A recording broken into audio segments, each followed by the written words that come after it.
বর্তমানে আমরা দেখতেই পাচ্ছি যে অল্প বয়সে মানুষের চুল পেকে যাচ্ছে। অনেকগুলো কারণ রয়েছে। আমরা উল্লেখযোগ্য ৫ টি কারণ নিয়ে কথা বলব।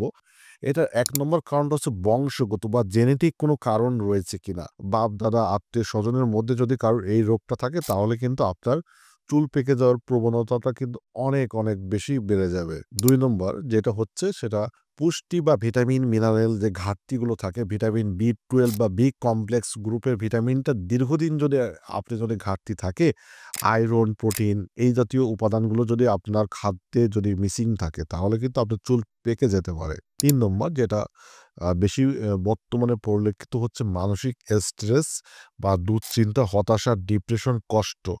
আপনার এত মানসিক লোড নিচ্ছেন যেটা সবসময় ব্রেনটা সবসময় আপনার উত্তেজিত থাকে, গরম হয়ে থাকে। আপনি এত বেশি রাগান্বিত যে আপনার আ চুলের ব্লাড সার্কুলেশনটা আপনার হচ্ছে কিন্তু স্ট্রেস হরমোনের কারণে আপনার চুল পেকে যাচ্ছে।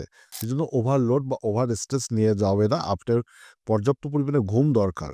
অতিরিক্ত যদি আপনি আ আ কাজ করেন, যদি সেই পরিমাণে যদি ঘুম না দিতে পারেন, খাদ্য তালিকাটা যদি মেইনটেইন না করতে পারেন, ধূমপান করেন তাহলে কিন্তু আপনার চুল পেকে যেতে পারে। ৪ নম্বর যেই সমস্যাটা আমরা খুবই দেখি সেটা হচ্ছে আপনার যদি কোনো কারণে টাটকা শাকসবজি, ফলমূলটা যদি আপনি একেবারেই না খান। ৫ নম্বর বা সর্বশেষ যেই কারণটা আমরা দেখেছি সেটা হচ্ছে হরমোনাল পরিবর্তন হচ্ছে।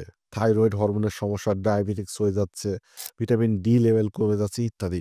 পাশাপাশি অনেক তরুণ যুবকেরা বর্তমানে চুলের স্টাইল করার জন্য বাজারে সস্তা কিছু কেমিক্যাল স্প্রে জেল ইউজ করছে। ফলে চুলের যে গ্রোথ যেটা মেলানোসাইট যে সেলগুলো থাকে, মেলানোসাইট থেকে যেই পরিমাণ পিগমেন্টেশন যে রংটা উৎপাদন করা দরকার সেটা তৈরি হচ্ছে না। যেটাকে আমরা বলছি immature greying of the hair. অকালে চুলটা পেকে যাচ্ছে, গ্রেইং হয়ে যাচ্ছে। হালকা সাদাটে একটা ভাব চলে আসছে।